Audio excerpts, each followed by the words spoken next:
إن الحمد لله نحمده ونستعينه ونعوذ بالله من شرور أنفسنا وسيئات أعمالنا.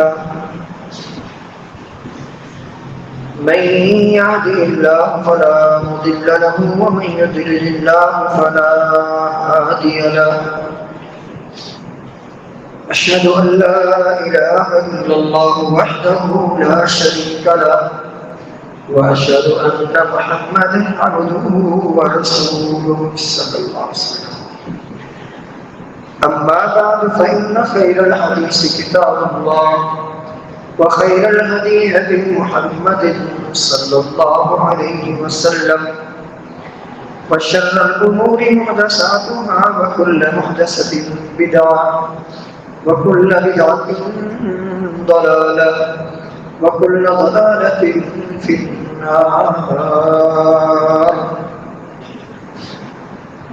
اللهم صل على محمد وعلى آل محمد كما صليت على إبراهيم وعلى آل إبراهيم إنك حميد مجيد. اللهم بارك على محمد وعلى آل محمد كما باركت على إبراهيم وعلى آل إبراهيم إنك حميد مجيد. أعوذ بالله من الشيطان الرجيم. بسم الله الرحمن الرحيم. يا أيها الذين آمنوا اتقوا الله حق تقاته ولا تموتن إلا وأنتم مسلمون. يا أيها الناس اتقوا ربكم الذي خلقكم من نفس واحدة وخلق منها زوجها وبث منهما رجالا كثيرا ونساء واتقوا الله الذي تساءلون به والأرحام إن الله كان عليكم رقيبا. يا أيها الذين آمنوا اتقوا الله وقولوا قولا سديدا يصلح لكم أعمالكم ويغفر لكم ذنوبكم ومن يطع الله ورسوله فقد فاز فوزا عظيما. قال الله تبارك وتعالى: وما لنا ألا نتوكل على الله وقد هدانا سبلنا ولنصبرن على ما آذيتمونا وعلى الله فليتوكل المتوكلون.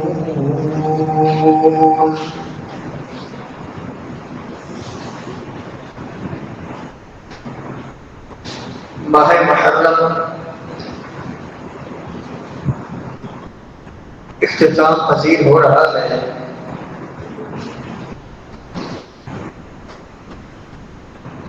یہ ان 3 مہینوں میں سے آخری مہینہ ہے جو نئے درد حرمت کے مہینے ہیں، جن کو اللہ تعالیٰ نے اپنے مقدس کلام میں حرمت کے مہینے قرار دیا ہے. جیسا کہ اللہ تعالیٰ نے فرمایا: منہا اربعۃ حرم. 3 مہینے یہ مسلسل حرمت کے جاری وساری ہیں. آج محرم کے آخری ایام چل رہے ہیں اور چوتھا مہینہ جو حرمت کا ہے وہ رجب کا مہینہ ہے، جو شعبان سے پہلے اور جمادی الثانی کے بعد آتا ہے.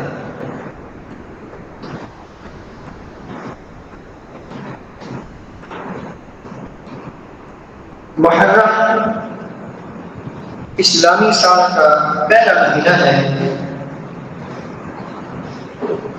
اور اس مہینے کے بعد سفر کا مہینہ آ رہا ہے.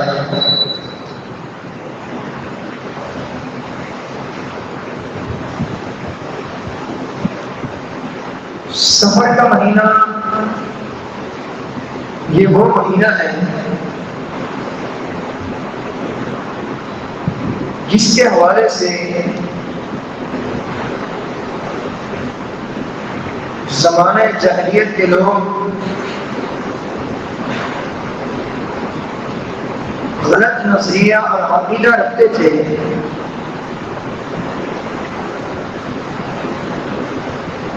ان کا غلط نظریہ اور غلط عقیدہ اس مہینے کے حوالے سے یہ تھا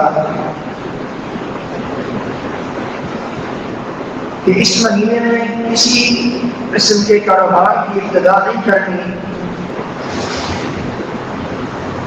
کوئی چیز، کوئی دکان، کوئی گھر اس مہینے میں نہیں خریدنا یا نہیں بیچنا،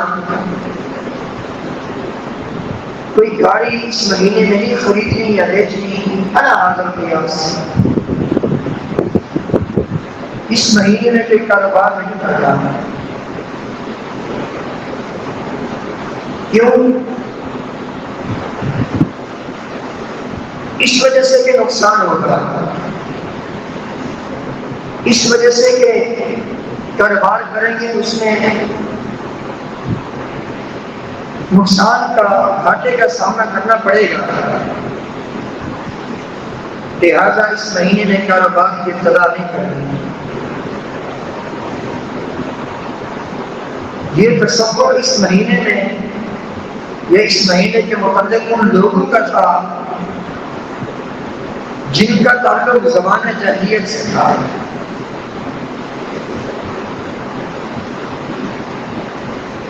اب یہاں سوال یہ پیدا ہوتا ہے وہ ایسا تصور رکھتے کیوں تھے؟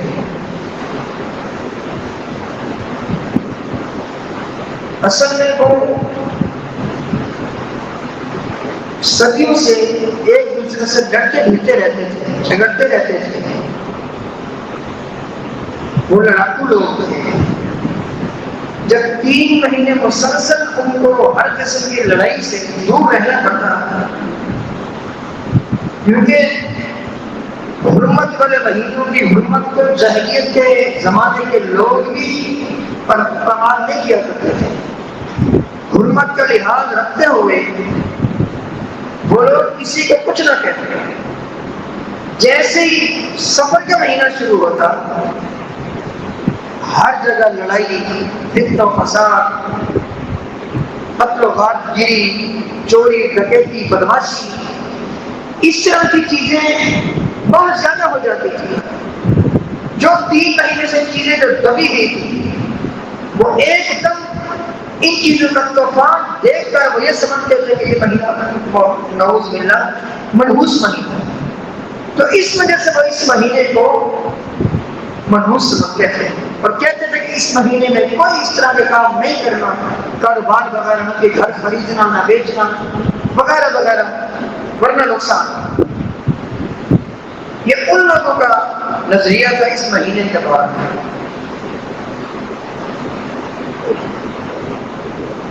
اس بارے میں صرف 3 باتیں عرض کرنی ہے، اللہ تعالیٰ توفیق عطا فرمائے۔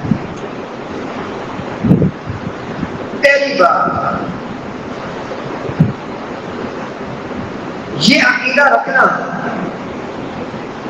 کہ کوئی چیز یا کوئی شخصیت یا کوئی دن یا کوئی رات یا کوئی مہینہ یہ منحوس ہے، اس سے بدشگونی رہنا، یہ شرک ہے اور مشرک کا کوئی عمل قابل قبول نہیں۔ یہ پہلی بات۔ امام الانبیاء علیہ السلام نے فرمایا الطیرۃ شرک، الطیرۃ شرک، الطیرۃ شرک، 3 بار کہ کسی شخصیت سے بدشگونی لینا، کسی مہینے سے، کسی ٹائم، کسی وقت، کسی دن، کسی رات سے بدشگونی لینا اور اسے منحوس سمجھنا، یہ شرک ہے، یہ شرک ہے، یہ شرک ہے۔ آپ نے 3 بار فرمایا من ردت طیرۃ عن حاجتہ فقد اشرک، جس بندے کو اس چیز نے اس کے کام سے روک دیا، کس چیز نے؟ مثلا کسی کام کے سلسلے میں جا رہا ہے، صبح صبح کسی غریب سے ملاقات ہو گئی، صبح صبح کسی مسکین نے پیسے مانگنا شروع کر دی، صبح صبح کے بیکاری در پہ آ گیا،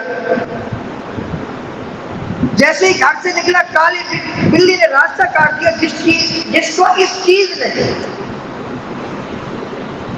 گھر پر الو کی آواز سنائی دی،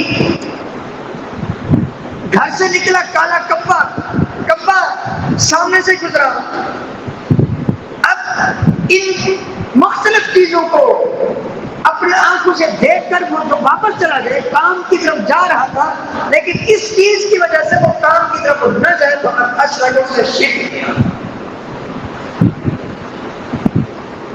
جیسے یہ مہینہ ہے، مثال کے طور پر کسی نے کاروبار شروع کرتا ہے، شادی کرنی ہے، دکان خریدنی ہے، بیچنی ہے، گھر خریدنا ہے، بیچنا ہے، کوئی اور کام کرنا ہے، اب ذہن میں ارے یہ تو سفر تو نہیں، یہ نہیں کرنا۔ فرمایا جس نے ایسا کیا اس نے شرک کیا، یہ شرک ہے اللہ کے بندو۔ عبداللہ بن مسعود رضی اللہ تعالیٰ عنہ یہ فرماتے ہیں، جو اس حدیث کے راوی ہیں، اطیرۃ الشرک اطیرۃ الشرک اطیرۃ الشرک، کہ آپ علیہ السلام نے 3 بار فرمایا پر شمولی لینا شرک ہے، شرک ہے، شرک ہے۔ عبداللہ بن مسعود رضی اللہ عنہ فرماتے ہیں وما منا ولکن یذہبہ اللہ بالتوکل، ہم میں سے کسی کے ذہن میں اگر کوئی ایسی بات آتی، یار یوں نہیں یوں ہو جائے گا، یوں کریں گے تو یوں ہو جائے گا، اس طرح کی اگر کوئی بات اس کے ذہن میں آتی، وہ کام سے رکتا نہیں بلکہ اللہ پر توکل کرتا، اس طرح کے وساوس اللہ تعالیٰ اس کے دل و دماغ سے لے جاتا، اس کے سینے سے لے جاتا۔ یہ وساوس ہے، یہ شیطانی وساوس ہے۔ بلی نے راستہ کاٹ دیا، شیطان نے ذہن میں بات ڈال دی، دل و دماغ میں یہ بات آ گئی، سینے میں یہ بات آ گئی، نہیں اب نہیں جانا پڑا۔ صبح صبح مہمان آ گیا، کسی سے ملاقات ہو گئی، کسی کالی شکل والے سے ملاقات ہو گئی، شیطان نے کہا نہیں اب کام کی طرف نہیں جانا، اب کوئی نعوذ باللہ حادثہ ہو سکتا ہے، کچھ ہو سکتا ہے۔ عبداللہ بن مسعود فرماتے ہیں جس کے دل و دماغ میں اس طرح کی بات شیطان کی طرف سے آتی، وہ اللہ پر توکل کرتا، اللہ تعالیٰ اس کی مدد فرماتا، اس طرح کے خیالات اس کے دل و دماغ سے نکل جاتے۔ یہ اس کا حل ہے، شریعت کے حل بتایا۔ یہ مہینہ اس کی آمد ہے۔ نبی کریم صلی اللہ علیہ وسلم نے فرمایا لا عدوى ولا طیرۃ ولا حام ولا سفر، صحیح بخاری کی حدیث ہے، کوئی بیماری اللہ تعالیٰ کے حکم کے بغیر دوسرے کو نہیں لگتی، کوئی بیماری اللہ کے حکم کے بغیر کسی اور کو نہیں لگتی، ولا طیرۃ، اور نہ ہی اسلام میں بدشگونی لینا جائز ہے بلکہ ناجائز اور حرام ہے، ولا حامہ، اور نہ الو پرندے کا بولنا اثر انداز ہوتا ہے لوگوں کے کاموں پر، یہ صرف دور جاہلیت کے تصورات ہیں جو لوگوں نے اپنا رکھے تھے، ولا سفر، اور نہ ماہ سفر منحوس ہے، اور نہ ماہ سفر میں کسی قسم کے کاروبار میں نقصان ہوتا ہے، کچھ بھی نہیں، ولا سفر، اس کی کوئی حیثیت نہیں، یہ دور جاہلیت کا عقیدہ ہے۔ تو پہلی بات یہ ہے کسی وقت کو، کسی شخصیت کو، کسی چیز کو، کسی علاقے کو، کسی مہینے کو، کسی سال کو، کسی دن کو، کسی رات کو منحوس سمجھنا یہ شرک ہے، یہ پہلی بات۔ دوسری بات یہ ہے کہ یہ بدشگونی یہ کن کا عقیدہ ہے؟ یہ تو ہم نے سمجھ لیا دور جاہلیت میں لوگ اس طرح کے تصورات بنا لیا کرتے تھے۔ دوسری بات کیا ہے؟ یہ کن کا عقیدہ ہے؟ آپ حیران ہوں گے، یہ عقیدہ فرعونیوں کا ہے، فرعونیوں کا عقیدہ۔ فرعون کون ہے؟ کون نہیں جانتا فرعون کو؟ اللہ تعالیٰ کی زمین پر، آسمان کی چھت کے نیچے، زمین کی پشت پر فرعون سے بڑھ کر کوئی ظالم نہیں گزرا۔ یہ فرعون کا عقیدہ ہے۔ اللہ تعالیٰ قرآن پاک میں بیان ہے سورۃ الاعراف میں، کہا کہ ہم قرآن پڑھنے سے پڑھ رہے ہیں۔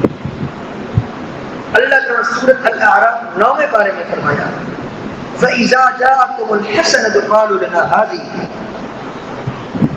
جب فرعون کو کوئی اچھائی پہنچتی، ان کے کاروبار میں اضافہ ہوتا، رزق و مال میں اضافہ ہوتا، اور کوئی بیمار ٹھیک ہو جاتا، کوئی مصیبتیں ٹل جاتی، کیا کہتے؟ قَالُوا لَنَا هَٰذِهِ، فرعون کہتے ہم اس کے مستحق ہیں، ہم اس کے مستحق ہیں، اس وجہ سے یہ آسانیاں ہمیں پہنچی۔ اللہ تعالیٰ فرمایا وَإِن تُصِبْهُمْ سَيِّئَةٌ يَطَّيَّرُوا بِمُوسَىٰ وَمَن مَّعَهُ، اگر انہیں کوئی آفت پہنچتی، کاروبار میں نقصان آ گیا، کوئی بندہ ان کا مر گیا، حادثے کا شکار ہو گیا، بیماری آ گئی، يَطَّيَّرُوا بِمُوسَىٰ وَمَن مَّعَهُ، موسیٰ علیہ السلام اور موسیٰ علیہ السلام کی قوم بنی اسرائیل سے بدشگونی لیتے، ان کو اپنے لیے منحوس سمجھتے۔ یہ عقیدہ فرعونی کا تھا، بدقسمتی سے یہ عقیدہ مسلمانوں نے آ گیا۔ وقت کے عظیم تین پیغمبر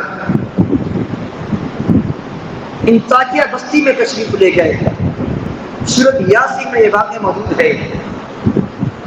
قوم کے لوگوں کو سمجھایا، پہلے دو پیغمبر گئے، وَاضْرِبْ لَهُم مَثَلًا أَصْحَابَ الْقَرْيَةِ إِذْ جَاءَهَا الْمُرْسَلُونَ۔ ہم سورۃ یاسین کی بڑی فضیلتیں بیان کرتے ہیں جو کہ موضوع منگڑت احادیث ہے، کاش کہ یہ سورۃ یاسین ترجمے سے پڑھ لیتے ہیں۔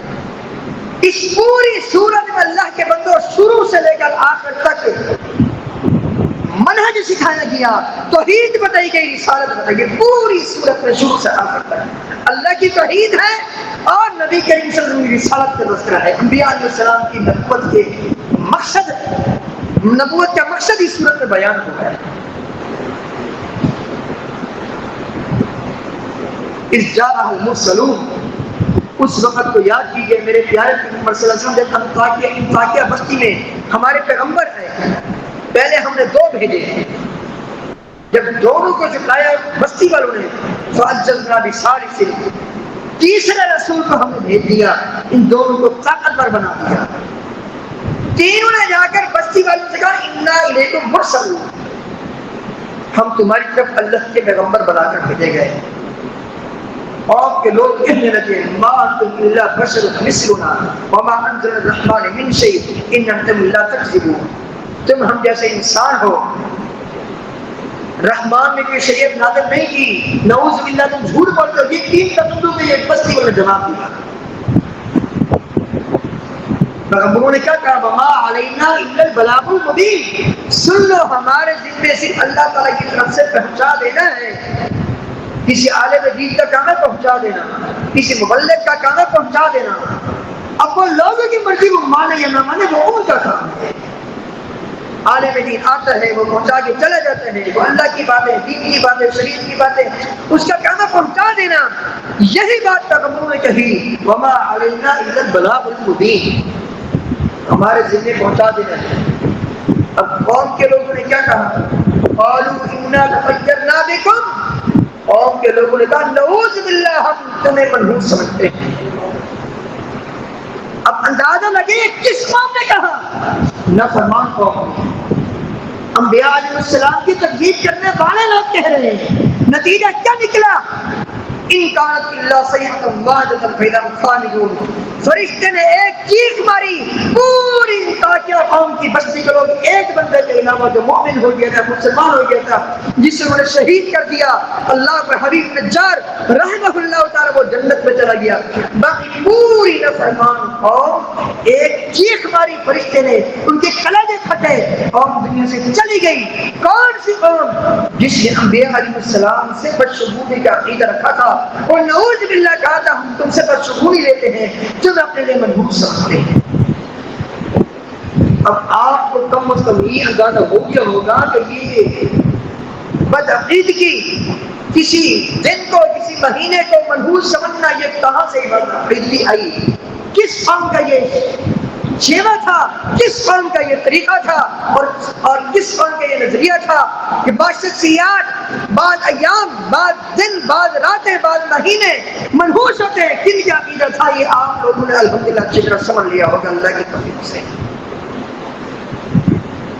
اور یہاں ایک اور بات بھی ضمن ذہن میں رہے، کسی مہینے کو بدشگون سمجھنا، بدشگونی لینا، اس سے منحوس سمجھنا، یہ اس مہینے کو گالی دینا ہے. یہ اس مہینے کو گالی دینا، جیسے مثال کے طور پر کوئی کسی سے کہے یار تو منحوس ہے، وہ غصے میں آئے گا، دو دن لگا دے گا، تم نے مجھے منحوس کہا، یہ گالی ہے میرے لیے. کسی مہینے کو، کسی وقت کو، کسی دن کو، کسی رات کو، وقت کے کسی حصے کو منحوس سمجھنا ہے، اس کو گالی دینا ہے. اور یاد رکھیے جو کسی مہینے کو گالی دیتا ہے، وقت کو گالی دیتا ہے، حقیقت یہ ہے کہ وہ اللہ تعالیٰ کو ایذا دیتا ہے. نبی کریم صلی اللہ علیہ وسلم فرمایا، اللہ تعالیٰ فرماتا ہے صحیح بخاری کی حدیث، یوصینی ابن آدم، ابن آدم مجھے ایذا دیتا ہے، یسب الدہر، وہ زمانے کو گالی دیتا ہے. اللہ تعالیٰ فرماتا ہے وانا الدہر، زمانے کو پھیرنے والا تو میں ہوں. یہ صبر مہینہ لانے والا کون ہے؟ اللہ تعالیٰ ہے. محرم ختم ہو رہا ہے، کس کے خیال سے ختم ہو رہا ہے؟ یہ شب و روز کا نظام کس کے ہاتھ میں ہے؟ الا لہ الخلق والامر یقلب اللیل والنہار. اللہ تعالیٰ نے اپنے بارے میں فرمایا کبھی دن کو لاتا ہے، کبھی رات کو لاتا ہے، کبھی دن چھوٹا رات بڑی، کبھی رات چھوٹی دن بڑا، کبھی خزاں کبھی بہار، اور اسی طرح کبھی گرمی کبھی سردی. ان سارے کے سارے معاملات کا کون مالک ہے؟ اللہ ہی مالک ہے. تو اللہ تعالیٰ نے یہاں کیا فرمایا؟ حدیث قدسی ہے، ابن آدم مجھے ایذا دیتا ہے. اللہ تجھے تو ایذا تو نہیں دے سکتا. یہاں علماء نے صراحت کی ہے، یا ایذا کا مطلب یہ ہے ابن آدم مجھے غصہ دلاتا ہے. اور وہ کس طرح؟ یسب الدہر، وہ زمانے کو گالی دیتا ہے، وہ زمانے کا منحوس سمجھتا ہے، حالانکہ انا الدہر، زمانے کا مالک میں ہوں. انا صاحب الدہر، زمانے کا مالک میں ہوں. اقلب اللیل والنہار، رات اور دن تو میں لاتا ہوں. سفر بھی میں لاؤں گا، محرم بھی میں لے کر آیا، اگلے سارے مہینے، سال کے 12 مہینے، یہ اسی طرح سال کے 360 دن یا 65 دن، یہ میرے اختیار میں ہے سب کچھ. کہیں دن کہیں رات، کہیں سردی کہیں گرمی، یہ سب کچھ یہ میرے ہی اختیار میں ہے. تولج اللیل فی النہار وتولج النہار فی اللیل. اللہ تو دن کو رات میں، رات کو دن میں تو ہی داخل کرنا ہے، سب کچھ تیرے اختیار میں ہے. تو کم از کم ہمیں اس پوری گفتگو سے یہ سمجھ لینا چاہیے کہ کوئی مہینہ منحوس نہیں، کوئی وقت منحوس نہیں. اور منحوسیت کا عقیدہ یہ دور جاہلیت کی پیداوار ہے. پرانے دور کے مشرکوں کا یہ عقیدہ تھا. آج کل میرا اور آپ کا یہ عقیدہ ہونا چاہیے، سامنے سے ایک نہیں ہزاروں کالی بلیاں گزر جائیں، میرے عقیدے پر بھی اثر نہیں ہونا چاہیے. میں اپنے کاروبار کے لیے نکلا ہوں تو نکل پڑوں، اللہ تعالی پر بھروسہ کریں. تیسری اور آخری بات، وقت کی قلت کی بنا پر اس کا حل کیا ہے؟ اس کا حل یہ ہے کہ اللہ پر توکل کیجیے، اپنے رب پر بھروسہ کیجیے. انبیاء علیہ السلام کو بڑا ستایا گیا، بڑی تکلیفیں دی گئی، قوم کے لوگوں سے بڑی بڑی مار پڑی، بڑے صبر کی انبیاء علیہ السلام نے. انبیاء علیہ السلام اپنی قوم کے لوگوں کے متعلق کیا فرماتے ہیں؟ وَمَا لَنَا أَلَّا نَتَوَكَّلَ عَلَى اللَّهِ، ہمیں کیا ہو گیا ہے اللہ تعالیٰ پر ہم بھروسہ نہ کریں. وَقَدْ هَدَانَا سُبُلَنَا، ہمیں اللہ نے سیدھے راستے کی ہدایت دی. اے قوم کے لوگوں سن لو، وَلَنَصْبِرَنَّ عَلَىٰ مَا آذَيْتُمُونَا، تم جتنا مرضی ہمیں تکلیف پہنچا لو ہم صبر کریں گے. وَعَلَى اللَّهِ فَلْيَتَوَكَّلِ الْمُتَوَكِّلُونَ، اللہ تعالیٰ پر توکل کرنے والوں کو بھروسہ کرنا چاہیے.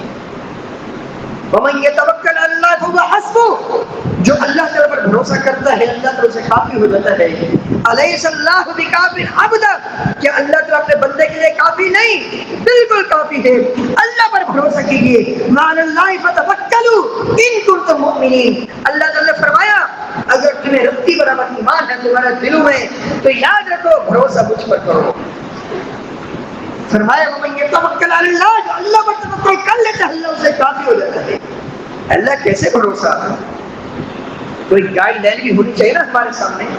کوئی چیز نمونہ ہونی چاہیے تاکہ ہمارے سامنے وہ چیز ہو، تاکہ وہ شخصیت، وہ چیز جسے ہمیں بتایا جائے اس کو ہم سامنے رکھ کر اس کا پہلے نمونہ بنا کر اللہ تعالیٰ پر توکل کریں تاکہ ہمارے عقیدے مضبوط ہوں۔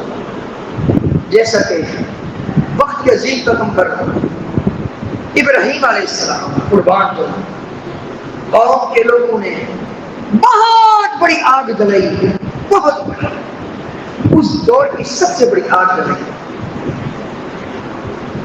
اس کو پھینکنے کے لیے اللہ کے اولو العزم پیغمبر جد الانبیاء ابراہیم علیہ السلام کو آگ پھینکنے کے لیے فرشتے، بارش کا فرشتہ، آگ کا، یہ اسی طرح ہوا کا فرشتہ، اجازت ہو تو یہاں بارش برسا دے، ہوا چلا دیں، لیکن کچھ حسبنا اللہ و نعم الوکیل۔ صحیح بخاری کی حدیث، امام الانبیاء علیہ السلام نے فرمایا غزوہ احد کے موقع پر جب کافروں نے اہل ایمان کو ڈرایا دھمکایا، کب؟ جب 70 صحابہ شہید ہو چکے تھے، امام الانبیاء علیہ السلام کی دندان مبارک شہید ہو چکے تھے، آپ زخموں سے چور ہیں، منافقوں نے ڈرایا یہ لوگ پیچھے سے بے حملہ آور ہونے کو ہیں، انہوں نے اللہ پر توکل کیا۔ انہوں نے کیا کہا؟ حسبنا اللہ، ہمیں اللہ کافی ہے۔ نبی کریم صلی اللہ علیہ وسلم نے فرمایا یہی کلمہ ابراہیم علیہ السلام نے جب ان کو آگ میں ڈالا کیا اس وقت کا حسبنا اللہ و نعم الوکیل، ہمیں اللہ کافی ہے اور وہ بہترین کار ساز ہے۔ آج میرا یہی عقیدہ ہو مجھے اللہ کافی ہے، وہی کار ساز ہے، وہی میرے رزق میں، میری عمر میں، میرے مال میں برکت فرمائے گا، وہی مجھے نیکی کرنے کی توفیق دے گا، گناہوں سے بچائے گا۔ اللہ تعالیٰ پر بھروسہ کیجئے، اللہ تعالیٰ پر توکل کیجئے، جیسے ابراہیم علیہ السلام نے اللہ پر توکل کیا، نتیجہ کیا نکلا؟ اللہ نے کیا صلہ دیا؟ قلنا یا نار کونی بردا وسلاما علی ابراہیم، ہم نے کہا اے آگ ٹھنڈی ہو جا، سلامتی والی ہو جا ہمارے بندے ابراہیم علیہ السلام پر۔ وہ توکل کیجئے جو ابراہیم علیہ السلام نے آگ میں جا کر توکل کیا، وہ توکل کیجئے جو موسیٰ علیہ السلام نے اس وقت توکل کیا۔ آگے پانی ہے، پیچھے فرعون کا لشکر ہے، قوم کے لوگوں نے کہا اے موسیٰ لمدرکون، پا لیے گئے، اب ہلاکت یقینی ہے۔ موسیٰ علیہ السلام نے کہا کلا نہیں، ان معی ربی سیہدین، میرا رب میرے ساتھ ہے، وہ رہنمائی کرے گا۔ ایسے ہی ہوا جب موسیٰ علیہ السلام نے اللہ پر توکل کیا، اب اللہ تعالیٰ نے دکھا دیا موسیٰ علیہ السلام کا معجزہ، وہ کرشمہ دنیا بھر نے دیکھا، کبھی اس سے پہلے اس کے بعد کبھی سمندر سور سے وہ کسی نے دیکھا ہوگا نہ کہ دیکھے گا، لیکن آج اللہ نے سمندر کو سکھا دیا، 12 راستے بنا دیے، موسیٰ علیہ السلام کی پوری قوم صحیح سلامت نکل گئی۔ یہ ہے توکل کا فائدہ۔ اسی طرح یہ مہینہ اس کی آمد ہے، اپنے عقیدے کو خراب کسی مہینے کے حوالے سے، کسی وقت کے، کسی دن کے حوالے سے، کسی شخصیت کے حوالے سے مت کیجیے، اللہ پر توکل کیجیے، اللہ تعالیٰ پر بھروسہ کیجیے۔ آخری بات کر کے بات ختم کرتا ہوں، اگر اللہ تعالیٰ پر بھروسہ کریں گے، توکل کریں گے، دنیا میں کیا فائدہ ہوگا، آخر میں تو فائدہ ہوگا ہی ہوگا، اللہ تعالیٰ خوش ہوگا، اللہ تعالیٰ راضی ہوگا، ہمارے عقیدے درست ہوں گے اور اللہ تعالیٰ جنت دے گا اپنے خاتمہ کے کرم سے۔ دنیا میں یہ فائدہ ہوگا، فرمایا لوگوں، دنیا والوں، اگر تم اللہ تعالیٰ پر ایسے بھروسہ کر لو جیسے پرندے اللہ تعالیٰ پر بھروسہ کرتے ہیں، جیسے بھروسہ کرنے کا حق ہے، تو اللہ تعالیٰ تمہیں ایسا رزق دے گا جیسے پرندوں کو دیتا ہے، جو صبح اپنے گھونسلوں سے خالی پیٹ نکلتے ہیں، شام کو پیٹ بھر کے واپس آتے ہیں۔ اگر ہم بھی کما حق بولے اپنے رب پر بھروسہ کریں گے، توکل کریں گے، اپنے عقیدوں کو خراب ہونے سے بچائیں گے، یقیناً اللہ تعالیٰ کی مدد رہے گی، اللہ کی نصرت رہے گی۔ اللہ تعالیٰ سے دعا ہے جو کچھ سنایا اس کے مطابق ہم سب کو اپنی اصلاح کرنے کی توفیق عطا فرمائے۔ استغفر اللہ لی ولکم ولسائر المسلمین۔